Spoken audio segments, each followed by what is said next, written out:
Ora, muito boa noite. Retomamos o nosso curso que vai na lição número 12, Doutrina hoje. Na última vez falamos do Evangelho e, para só situarmos no ponto em que estamos, na lição anterior de Doutrina, a lição número 11, nós falamos da mente, do poder mental e também, de alguma forma, a sua relação com a sensibilidade ou com a mediunidade. Hoje vamos abordar uma outra questão muito importante para a percepção e para a compreensão daquilo que mais adiante nós iremos desenvolver. Nós vamos falar hoje sobre o sono e os sonhos. É um problema que preocupa muita gente, que se torna um pouco perplexo, um pouco incompreensível.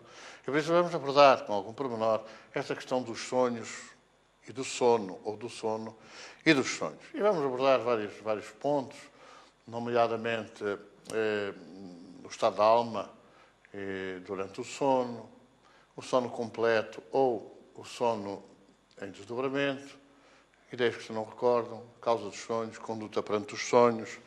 Também vamos abordar a vista espiritual e as percepções, como é que se classificam os sonhos, que tipo de sonhos é que nós normalmente podemos ter, as atividades extracorpóreas, os sonhos que se não recordam, encontro com amigos, com familiares, a fadiga, o cansaço e os sonhos.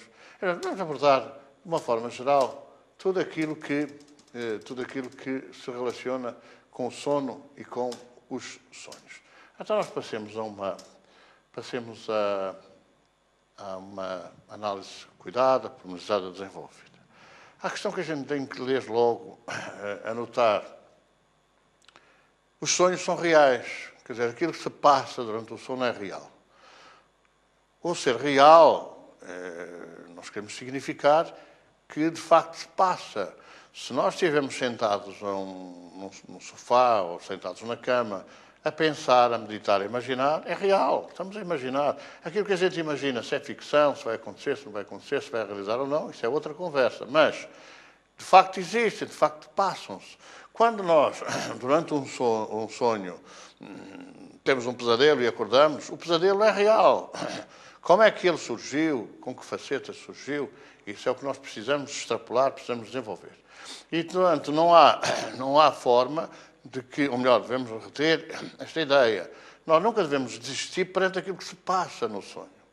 Quer dizer, podem-nos meter medo, podem-nos apavorar, mas nós nunca devemos desistir, antes pelo contrário. Não devemos deixar-nos influenciar por essas ideias, por essas, digamos assim, esses sintomas, e devemos lutar sempre. Não devemos deixar que eles façam naquilo que diz ninho, ou que façam morada na nossa mente. Não devemos interiorizar essas questões, porque isso fará com que nós realmente possamos abrir as portas a obsessões, a ideias fixas tremendas, que depois têm, evidentemente, maior dificuldade no seu tratamento. O espírito, durante o sono, para haver realmente repouso, para que o corpo repouse, o espírito tem que se desdobrar. Temos que sair do corpo. Se nós não saímos no corpo, as funções orgânicas mantêm-se e, portanto, a combustão mantém-se, e como se mantém a combustão nas células, o cansaço, naturalmente, que pode surgir. E, portanto, precisamos nos afastar do corpo. Se fosse dado, enfim, chamada a atenção para os responsáveis dessa investigação, se fosse analisado durante o sono, qual seria a taquicardia, qual seria a tensão arterial, iriam ter algumas surpresas, porque, naturalmente, ao afastar-se do espírito do corpo, o corpo entra numa espécie de letargia, numa espécie de prostração, e então a tensão arterial baixa, a pressão arterial vai baixar, a taquicardia, o ritmo cardíaco, vai baixar o seu número. Por exemplo, uma mera suposição, uma pessoa que tem normalmente 70 pulsações por minuto, durante o sono poderá passar para as 40, para as 30. Se a tensão arterial é de 16 ou 15, pode passar para 9. E, portanto, entra em repouso, o corpo entra em repouso. E só assim, só havendo esse desligamento, essa baixa de tensão, essa baixa da circulação sanguínea, é que, de facto, o corpo pode descansar num trabalho permanente, que é um trabalho de combustão ao nível das células, desgaste das gorduras, dos açúcares e por aí fora. E, portanto, todas as funções orgânicas entram numa espécie de tranquilização ou de tranquilidade. Se isso não acontecer, naturalmente que pode ocorrer o cansaço. E isso ocorre frequentemente, daqui a pouco falaremos certamente nisso. Há pessoas que dormem perante, ou melhor, pela ingestão de comprimidos, e no dia seguinte estão mais cansadas. Há pessoas que parecem dormirem toda a noite e no dia seguinte estão mais cansadas. Mas se verificar, ou alguém verificar, vai ver os lençóis enrodilhados, a roupa tirada da cama, porque a pessoa passa a noite a virar de um lado para o outro, virar de um lado para o outro, porque não está em repouso, porque não está em sossego. Então, durante o sono, embora nós continuemos ligados ao corpo, por os liames, enfim, pelos terminais do corpo espiritual ao corpo físico, nós estamos desdobrados, nós estamos desviados, embora ligados sempre ao corpo. Sendo que, já falamos nisso, inicialmente a ligação primordial do espírito ao corpo é feita pelo perispírito através daquilo que é designado por o cordão prateado. Se nós, de facto, estivermos desviados do corpo, longe do corpo, o corpo descansa. Se nós estivermos próximo do corpo, o corpo não descansa. Ocorre muitas vezes, até pela ingestão da medicação, dos calmantes e daquilo que é dado para as pessoas repousarem ou dormirem, acontece que as ligações mantêm-se e, portanto, o corpo não descansa. Não descansa porque as ligações se mantêm e nós estamos encaixados no corpo, não estamos desdobrados do corpo. Quando há cansaço, vamos refletir de novo, quando há cansaço ao acordar, nós não nos afastamos do corpo. Mas o espírito nunca dorme. O espírito não dorme. O espírito mantém-se em vigília, mantém-se vigilante. Apenas se relaxam os liames. As ligações do perispírito ao corpo são ligações que são extensíveis. Quer dizer, nós podemos deslocar a grandes distâncias. É uma espécie de elástico que se estende, que acompanha o espírito nas suas viagens e que depois volta a recolher. Há situações, e toda a gente já deve ter passado por isso, seguramente, de momentos em que a pessoa quer acordar e parece que não se consegue mexer. Quer dizer, está de olhos abertos, aparentemente, está a ver tudo, está a querer mexer o corpo e não consegue mexer. Isso é uma forma de nós verificarmos que não estamos perto, que ainda estamos em viagem, às vezes a viagem é muito rápida. Lembro-me, recordo na minha juventude, e muita gente já ouviu falar, que não se deve acordar, por exemplo, uma pessoa que está a falar alto, ou não se deve acordar um sonâmbulo. Exatamente porquê? Porque isso, sendo que nós estamos desviados do corpo, o regresso brusco ao corpo pode provocar um choque vibratório no corpo físico, alterações da tensão arterial e pode desencadear problemas graves fisicamente. Portanto, temos que ter essa noção. Relaxam-se os liames, mas não se rompem. Frequentemente, o que é que acontece? Nós desvamos do corpo, vamos supor, meramente, estamos ao lado, sentados numa cadeira, a ver a respiração. Se o ambiente à nossa volta for negativo, se houver presenças espirituais, se houver muita perturbação, naturalmente que nós acabamos por despertar. Muita gente diz que isso é insónia. Claro, a insónia não consegue dormir porque o ambiente que nos rodeia é negativo, provoca mal-estar e a gente acorda. E depois para adormecer custa porque nós temos subconscientemente a ideia de que vamos para um ambiente que não, ou vamos sair para um ambiente que não é bom e então recusamos a isso subconscientemente. Há tanta gente que gostava de dormir, queria dormir, mas há um medo subjacente no subconsciente que a pessoa recusa e aí vem a insónia. Acontece muitas vezes que nós podemos, de facto, através do tratamento espiritual, passar a dormir melhor, desde que haja uma libertação do ambiente para onde nós muitas vezes nos deslocamos. Então, vamos repetir. Durante o sono há necessidade de haver um desdobramento do espírito, do perispírito, em relação ao corpo. Desdobrar é sair, é abandonar temporariamente o corpo. Todas as noites, nós repetimos essa faceta do desdobramento, da projeção do espírito. E ocorre frequentemente, a maior parte das vezes, podemos dizer, que nós não nos lembramos desse desdobrar, nós não nos lembramos do que se passa, o que não quer dizer que não haja sonhos, isto é, que não haja uma vivência real, que não haja um passeio real, uma viagem, que não haja digamos assim, um convívio real com outros amigos, com outros espíritos que estejam também que estejam também desdobrados da mesma forma que nós podemos encontrar. E podemos, como vamos ver, podemos realmente vivenciar situações do passado, situações do presente, ainda que nos possam projetar para nos amedrontar hipotéticas realizações no futuro. Qual é a causa dos sonhos? Assim, eu gostava tanto de sonhar, mas as pessoas só gostam de sonhar se forem coisas boas. Se forem coisas más, não gostam. Naturalmente que há causas físicas, há causas espirituais, há causas próximas, há causas remotas.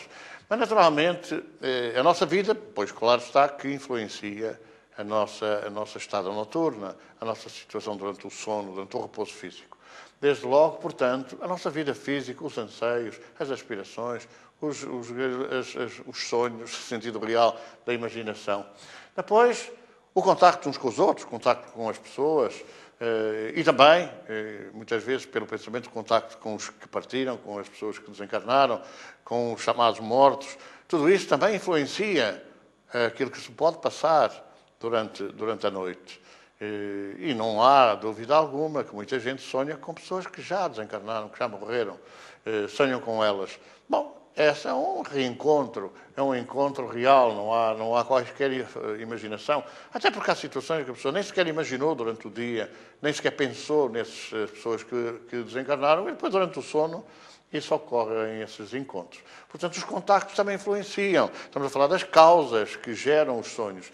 Depois, as recordações do passado, boas ou más, também podem influenciar o aparecimento dessas imagens. Às vezes projetadas por quem nos quer fazer sofrer, às vezes projetadas por quem nos quer fazer reviver momentos importantes, bons momentos da nossa vida. Depois há a vivência de situações reais. Há aspectos que nos chocam e há aspectos que nos alegram, que nos dinamizam para o bem-estar, para a alegria, os amigos, convívios que nós temos, e com outros companheiros, com outros irmãos, com outros cidadãos do nosso convívio normal. E depois há também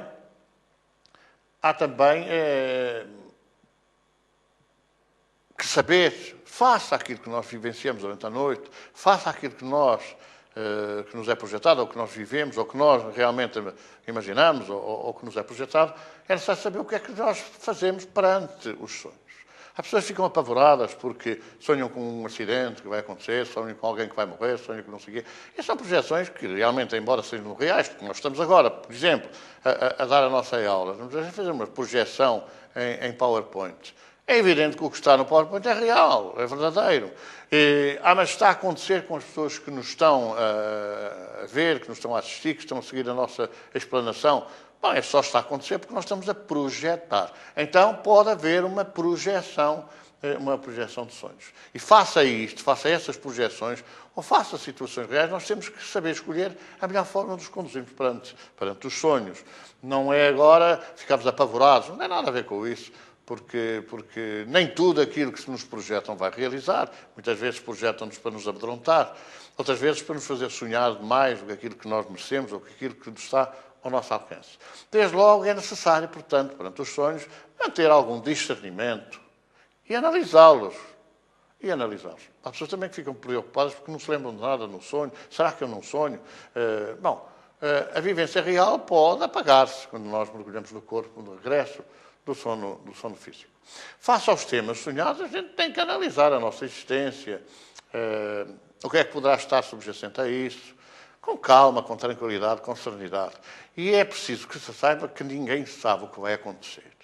E como ninguém sabe o que vai acontecer, pode haver projeções de coisas que irão surgir, de acidentes, de problemas com os outros, que podem não se realizar. Apenas podem nos estar a impor ou a impingir, desculpa o termo, uma determinada ideia para nos colocar em situações, às vezes, que são absolutamente negativas. Se eu sonho que a pessoa vai ter um acidente, vou agora chegar ao pé da pessoa e vou-lhe dizer, olha, vais ter um acidente, a pessoa pode até nem estar virada e isso condicionar a sua condução do automóvel, a sua vida do dia e provocar até acidentes. Então, tem que haver algum discernimento e tem que se analisar as coisas com muita calma, com muita ponderação.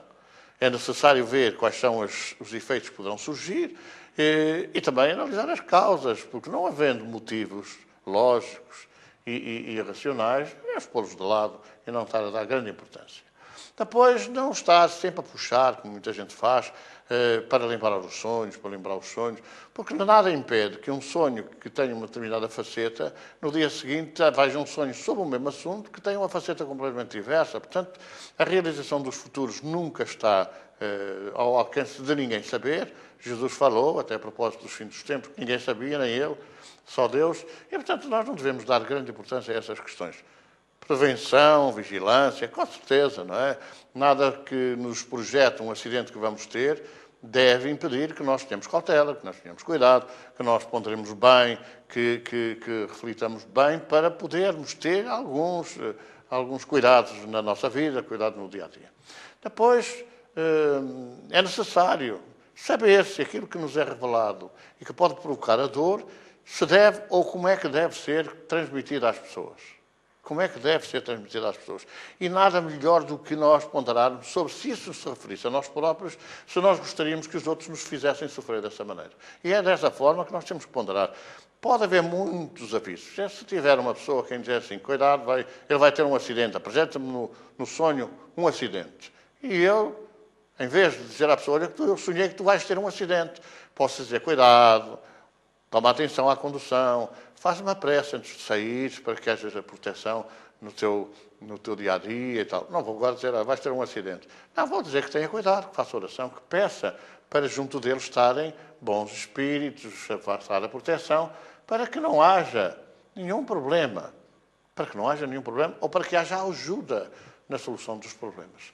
É evidente que onde é que têm origem estas percepções? É no corpo físico. Onde é que têm origem as percepções dos sonhos? É no corpo físico. Nós temos que ter em atenção que todas essas percepções têm origem no espírito. Nós falamos já da mente, do poder mental e do pensamento.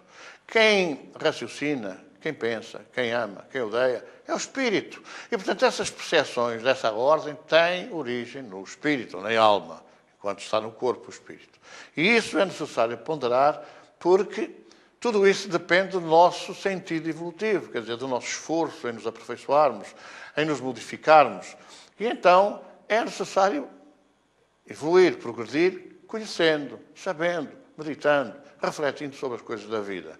Todo esse aperfeiçoamento, todo o esforço que nós possamos fazer no nosso aperfeiçoamento, vai naturalmente, na sintonia vibratória que nós falamos na nossa última aula, vai naturalmente atrair para junto de nós quem nos possa ajudar, quem possa ter melhor visibilidade das coisas, quem nos possa intuir, inspirar, orientar. E, portanto, é necessário nós termos essa percepção e fazermos esse esforço, termos essa preocupação de mudança interior, de modificação interior. Os espíritos avisaram que nós, os cristãos, ou os espíritas da nova era, deveríamos ser conhecidos pelo nosso aperfeiçoamento moral. É nesta perspectiva do aperfeiçoamento moral que tudo aquilo que se vai passar durante o sono e com o nosso desdobramento vai ser influenciador. Quem é que se aproxima de nós? Os bons espíritos, os amigos. Quem é que nos acompanhará durante o sono? Os bons espíritos, os amigos. Se nós não fizermos nenhum esforço para realmente nos modificarmos, para nos aperfeiçoarmos, naturalmente que junto de nós terão adversários, terão inimigos, terão espíritos brincalhões que nos querem fazer sofrer e nós teremos que arcar ou teremos que suportar a sua presença e, naturalmente, a sua influência. Devemos ainda ponderar que nas percepções há determinadas influências à distância. Vejam como nós fazemos a ponte entre o pensamento, a projeção do pensamento e aquilo que realmente pode acontecer. Nada impede que alguém a milhares de quilómetros de distância se projete na nossa mente através do pensamento e nos influencie e nos condicione a nossa postura perante os sonhos. E, portanto, temos que ter essa percepção. Não estarmos só a ver o que está à porta de entrada, mas estarmos a ponderar aquilo que pode estar à distância. O afastamento das pessoas não condiciona a influência mental. Muitas vezes os espíritos agem como o hipnotizador, por exemplo, que pode hipnotizar depois da primeira vez, pode hipnotizar o sujeito a grandes distâncias, basta projetar o pensamento. É claro que, nesta visão, nós temos que analisar também, estamos a ver a percepção e a vida espiritual, percepção e vida espiritual e essa percepção, podem essas influências vir do mundo dos espíritos. Todos somos espíritos. Se o pensamento é propriedade do espírito, se estivermos no corpo, é o espírito que pensa, se estivermos fora do corpo, é o espírito que pensa. E, portanto, nós não podemos estar sempre a dizer são os vivos que nos fazem mal, são os vivos que nos têm inveja, são os vivos que nos estão a projetar influência, que nos estão a fazer sofrer, porque podem ser os vivos fora da matéria, fora do corpo. E eles podem nos projetar imagens fantásticas ou tenebrosas. Podem nos, enfim, influenciar para nós termos grande imaginação de grandes coisas e podem nos causar verdadeiros pesadelos. E, portanto, é nessa perspectiva que nós temos que analisar as questões dos sonhos. E referir, por exemplo, que nós, vai acontecer isto porque eu sonhei. Pode não acontecer. Pode ser meramente uma sugestão dada pelos espíritos que nos querem mal. Os bons espíritos não dão maus sonhos, não dão más intuições, não influenciam negativamente. Portanto, na análise de uma boa árvore não dá maus frutos, ou os maus frutos não provêm de uma boa árvore, devemos fazer também essa distinção. Um pesadelo nunca pode vir de espíritos que são amigos, de espíritos familiares, de espíritos que nos querem bem. E essas projeções do pesadelo podem ser projeções, mas podem ser regressos ao passado para viver situações de que nós fomos grandes responsáveis.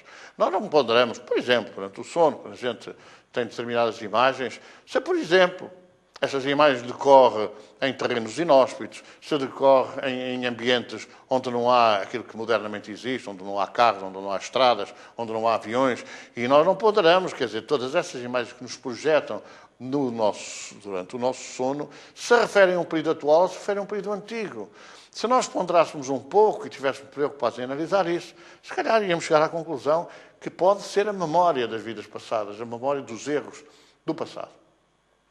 Então, temos que analisar tudo isto no termos de sonhos. Por exemplo, nós temos que perceber que às vezes o fanatismo, pode até ser religioso, o fanatismo cultural, etc., podem criar determinadas percepções em relação àquilo que se passa na vida espiritual, porque nós já autoslevar do corpo, porque vivemos no mundo em que os espíritos sem corpo vivem. Depois temos que notar o seguinte, é provável que nós possamos, isso é possível, que nós possamos ter recordações do passado.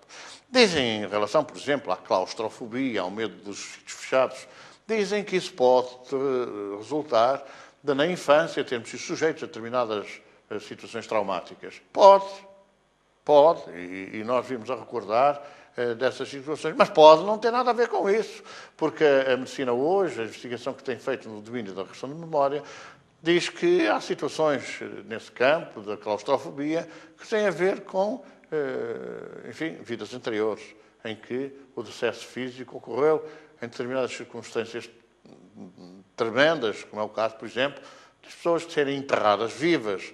O espírito sofre as consequências dessa situação, desse desespero, e isso ocorria e ocorre ainda, ocorria facilmente, porque não havia, antigamente, os meios auxiliares de diagnóstico que permitissem saber se a pessoa já tinha desencarnado mesmo, se tinha acabado a vida física.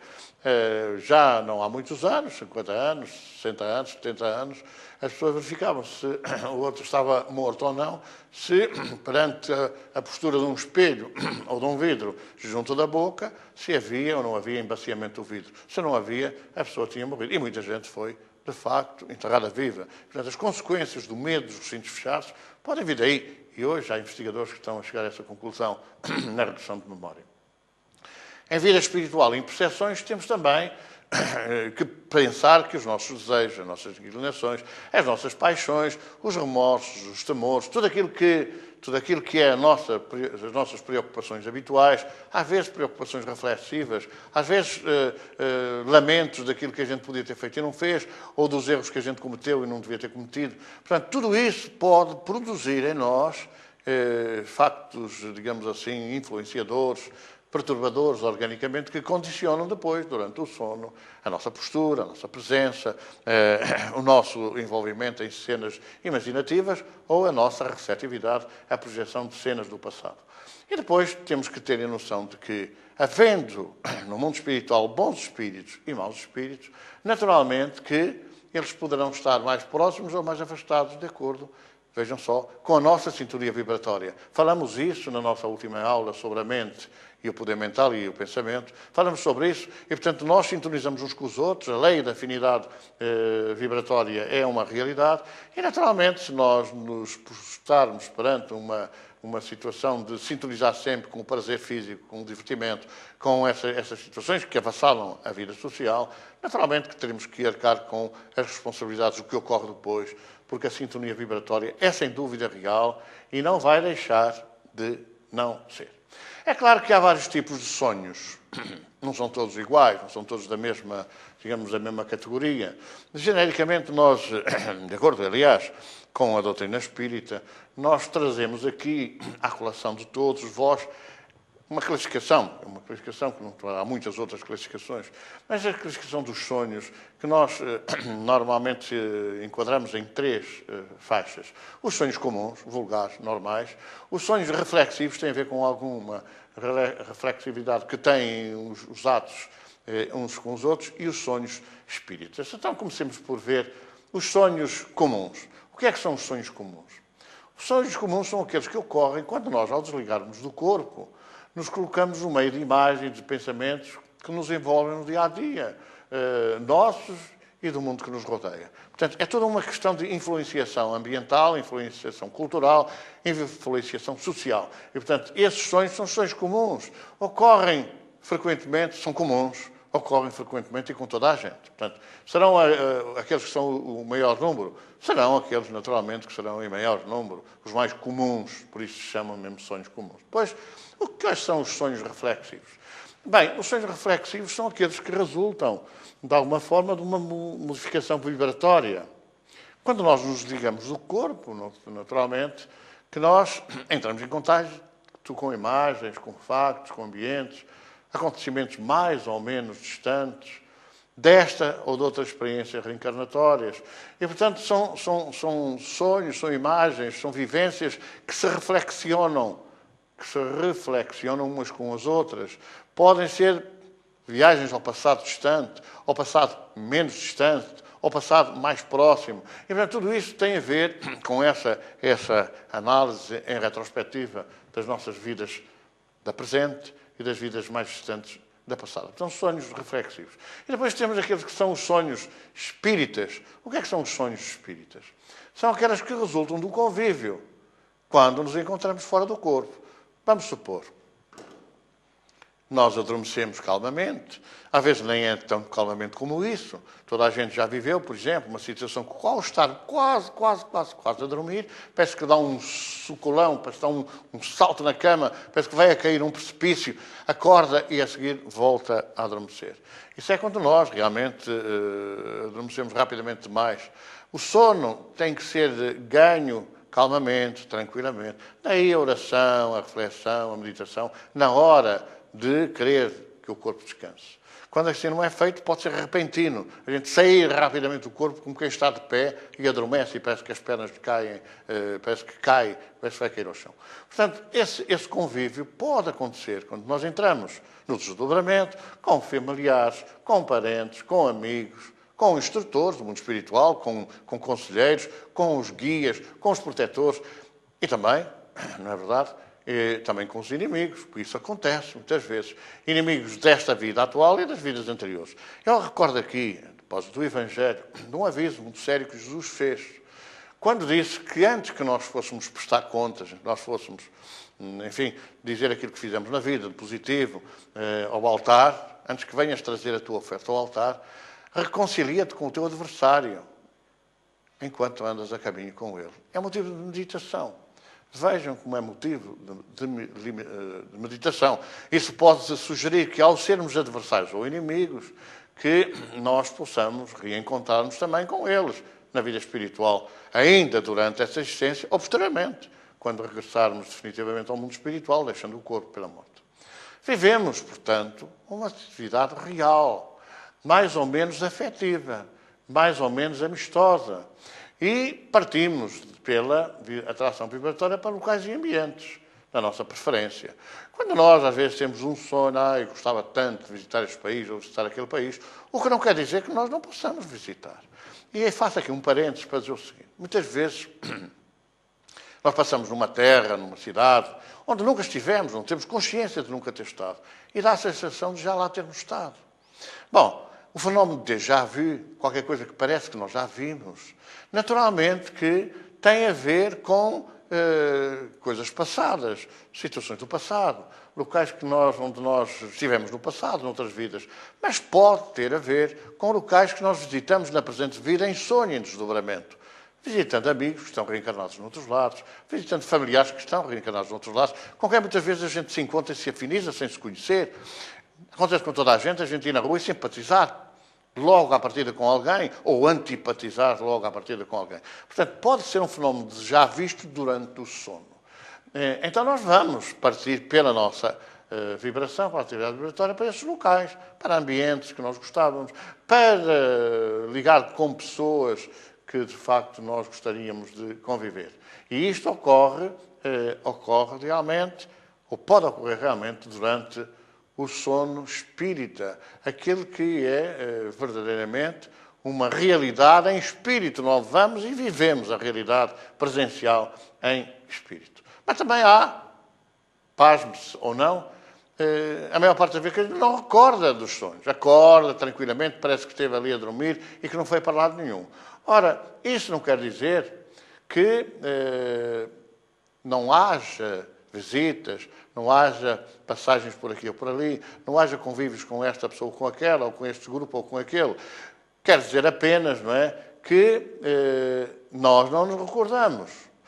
É um fenómeno que ocorre, por exemplo, quando a gente reencarna, não recorda das vidas anteriores. É uma bondade divina, porque a gente não seja condicionado por aquilo que se passou. Também, durante o sonho, pode acontecer que, ao acordarmos no corpo, a gente não se lembre por conveniência, porque é bom que a gente não recorde. Embora, em determinadas circunstâncias, nos passem pelo pensamento determinadas ideias, determinadas imagens, que nós não temos a sensação de já ter visto alguma vez aquilo e não recordar. E pode ser exatamente passado durante estes sonhos que, se não recordam, nós temos sido postados perante determinadas situações em que realmente terá uma finalidade futura, benéfica, às vezes até de contentamento. A gente ter a sensação de que, de facto, já viveu aquilo. É importante, embora não tenha, de facto não recorde.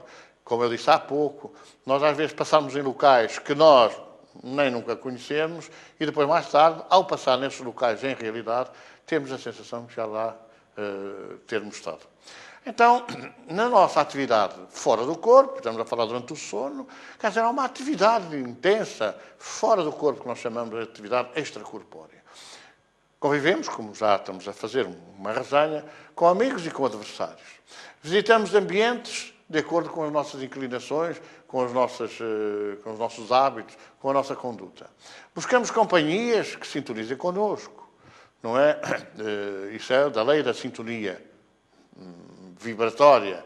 E também podemos participar em trabalhos fraternos.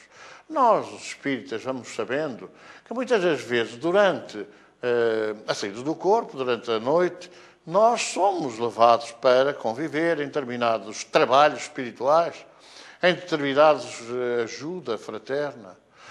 Ocorre muitas vezes que nós somos convidados e participamos na libertação de espíritos em fase de encarne nas guerras, nas batalhas, nos acidentes. Nós somos conclamados durante essa atividade extracorpórea a fazer ajuda. Depende da nossa sintonia. Se nós tivermos uma vivência voltada para o socorro aos outros, para a preocupação com a vida dos outros, naturalmente que estamos disponíveis durante o sono para não estarmos amorfamente sentados numa cadeira à espera daquilo que vem, mas também participarmos com os espíritos que se dedicam a essas tarefas, nessas atividades de socorro, naquilo que nós chamamos os encontros fraternos. Ora, é possível, durante essas atividades extracorpóreas, encontrarmos com os vivos? É possível. Eu acho interessante que, por vezes, há pessoas que nos dizem assim: eu acordei espavorido com as mãos a apertarem-me o pescoço e foi fulano ou foi fulana. Isso ocorre. Recorda-me que há muitos anos atrás, quando entramos na doutrina, que se dizia que depois da meia-noite nós não devíamos fazer trabalhos mediúnicos. Porquê? Porque naquela altura, com certeza, que a televisão fechava às 11h30, era uma obrigação, digamos assim, do Estado chamado Novo, que impunha que as televisões fechassem mesmo. Além de outras coisas, também tinham que fechar antes da meia-noite. Mas, então, o que é que acontecia? Acontecia que as pessoas, como tudo fechava, não havia divertimentos noturnos, não havia televisão, as pessoas iam para a cama. E dizia-se que, depois da meia-noite, era a altura que as pessoas, ao adormecerem, saíam dos seus corpos e iam tirar de esforço, ou iriam também visitar as pessoas com quem tivessem casos negativos ou discordância, ou aquelas com quem tivessem alguma afinidade. Era uma atividade extracorpórea, que podia ser boa, podia ser mau ou boa, de acordo com aquilo que nós sinalizamos há pouco. Portanto, há reencontros entre os vivos. Naturalmente que a pessoa que procura acertar o passo, desculpa eu ter um ao outro, não, eu vou lhe dizer, se eu puder, eu faço. Pode acontecer que durante a noite, essa preocupação do dia, já falamos atrás nessas coisas, nas questões do dia-a-dia, essa preocupação possa levar a pessoa a deslocar-se até à outra e tentar, de facto, fazer aquilo que sonhava fazer, ou sonhou fazer, ou pensou fazer durante o dia. Então, durante o sono é perfeitamente normal que seja possível encontrar-nos uns com os outros no mundo espiritual. Participar em reuniões, participar em colóquios, viver até futilidades, coisas sem interesse, de acordo com o nosso progresso espiritual, de acordo com a nossa evolução espiritual, de acordo com a nossa sintonia vibratória, com quem gostamos de andar. O ditado popular é claro, diz-me com quem andas, dir-te-ei quem és. E também, diz-me quem és e dir-te-ei com que andas. A gente procura essa afinidade de acordo com aquilo que nós somos ou daquilo que aqueles que nós gostamos são. E, de facto, também pode haver desejo de progresso, desejo de evolução, que nos façam estar ligados a entidades sublimes, a entidades superiores, que nos podem projetar imagens de paz e de serenidade. É verdade que nessas reuniões, que muitas vezes ocorre nós participarmos, nós quando acordamos achamos que é meramente imaginação, foi uma coisa esquisita, como é que a gente se lembra daquilo? Nós participamos como espíritos encarnados, desdobrados do corpo, e com espíritos desencarnados que se encontram ali para participar nessas assembleias, que nos levam, muitas vezes, por amizade, a participar nessas assembleias, com a finalidade de nos ensinar alguma coisa. Ou de até trazermos para a Terra determinadas ideias que, às vezes, nós não imaginamos que pudéssemos ter. Bom, é claro que tudo isto atravessa uma variedade muito grande de situações que nós não podemos agora esgotar naquilo que estamos a abordar nesta nossa análise sobre o sono e os sonhos. Quando a atividade durante o sono é negativa, é pesarosa, é dolorosa, certamente que podemos constatar que as viagens que fizemos não foram agradáveis e, portanto, naturalmente, que podemos cansar. Quando nós muitas vezes acordamos de um pesadelo, a fugir de qualquer coisa, nós andamos a criar um cansaço perispiritual que depois se projeta quando nós entramos no corpo físico. Não podemos nem sair dele, ou podemos retornar a ele com medo, com o pavor. E, portanto, é natural que haja fadiga durante o sono, que pode ter digamos assim, essa causa, a causa de fugir atrás dos nossos inimigos, que às vezes nos querem fazer sofrer e acordar para sofrer, mas que pode ter a sua causa quando nós realmente nem sequer saímos do corpo. Ou não saímos do corpo quando, debaixo do efeito tranquilizante, debaixo do efeito calmante, debaixo do efeito da medicação que faz com que o corpo esteja forçosamente, quimicamente, a dormir, mas que o espírito esteja desperto, embora mergulhado ali, enclausurado ali. E como o corpo não reduz o seu funcionamento, não há um abrandamento digamos assim, do trabalho físico, naturalmente que o cansaço, o corpo está cansado, o corpo continua a trabalhar, como se estivéssemos perfeitamente acordados. É evidente que quando nós vivemos uma vida serena, tranquila, certamente que o sonho poderá ser tranquilo, o sono poderá ser tranquilo e sereno, e nós despertaremos no corpo físico mais calmos, recompostos, retemperadas as nossas forças. Então, faça toda esta análise que nós viemos a ter até agora. Que fazer? Que devemos fazer para ter bons sonhos? Porque toda a gente gosta de ter bons sonhos, não gosta de ter pesadelos. Então, o que fazer? Desde logo, nós já falamos nisso, ao decorrer da nossa lição, uma modificação interior. Nós temos que nos modificar. Jesus apontou um caminho há 2000 anos com uma clareza. Quando Madalena lhe colocou a questão, e agora, Senhor? E agora? Onde é que estão os que acusavam? Não te condenaram? Não. Foram embora. E agora? Agora não voltes a fazer. Não voltes a repetir. A modificação interior, aquilo que é necessário fazer para sermos, recordemos, homens de bem, mulheres de bem, com certeza, para ser homens bons e mulheres boas no sentido moral da palavra, é necessário fazer, modificar a nossa forma de ver as coisas, de viver as coisas, a nossa mudança interior. Depois, pormos moralização na vida. E falo aqui agora na questão da moralização com algum pormenor, porquê? Se nós analisarmos, toda a gente tem moral. Até os que não a têm dizem que têm a sua moral, cada um tem a sua moral. Os materialistas, marxistas, etc., têm a sua moral. É uma moral materialista, não é? Não acreditam muito nada mesmo naquilo que vem depois da vida, depois da morte, mas têm a sua moral. Eles também dizem que eles é que têm a moral verdadeira, eles é que têm a moral legítima. Portanto, é preciso moralizar a nossa vida no sentido espiritual do termo, no sentido de nos direcionarmos de novo para Deus, porque estamos um pouco desviados dessa direção. E é essa moral cristã, é a moral que o Cristo pregou e ensinou e recomendou que nós devemos colocar na nossa vida. É evidente que devemos respeitar todas aquelas pessoas que têm outras morais. E dentro desse respeito pelas moralidades dos outros, também devemos exigir que os outros respeitem a nossa própria moral. O que não fazemos muitas vezes. Nós vemos, por exemplo, muitas pessoas atrapalhadas quando se questionam meia dúzia de pessoas, umas minorias. Porque prova lá que Deus existe. Esquecendo que a esmagadora maioria acredita que Deus existe e devia exigir que o outro provasse que Deus não existe. São posturas realmente complicadas. Depois de termos a noção de que a frase que comanda toda a nossa vida é referente à caridade. Não é referente à nossa caridade. A lei é clara. Fora da caridade não há salvação. E fora da caridade, leia-se, fora do amor não há salvação. Seja quem seja, que pratique o amor e a caridade fraterna, esteja numa postura materialista ou numa postura espiritualista, tem salvação. Pode estar equivocado, provisoriamente, mas é caridoso. É caridoso. E há muitos de nós que estamos a praticar a caridade. Estamos, não somos. Quer dizer, não fazemos as coisas por altruísmo, não fazemos as coisas por sentir verdadeiramente que devemos amar, que devemos pôr o amor em movimento em relação àqueles que necessitam. E, portanto, não é dizer fora do espiritismo não há salvação. Não. Fora da caridade, esteja ela em que lugar esteja, em que religião esteja, em que sociedade esteja, ela conduz necessariamente à salvação. Leia-se caridade no sentido do amor em movimento, e não caridade no sentido da esmola que se dá àquele que nós temos pena porque, enfim, não tem onde cair morto, como muita gente diz. Depois, dentro desta perspectiva, há necessidade de ponderar sobre a reconciliação. Vai reconciliar-te com o teu adversário enquanto andas a caminho com ele. É fundamental essa postura.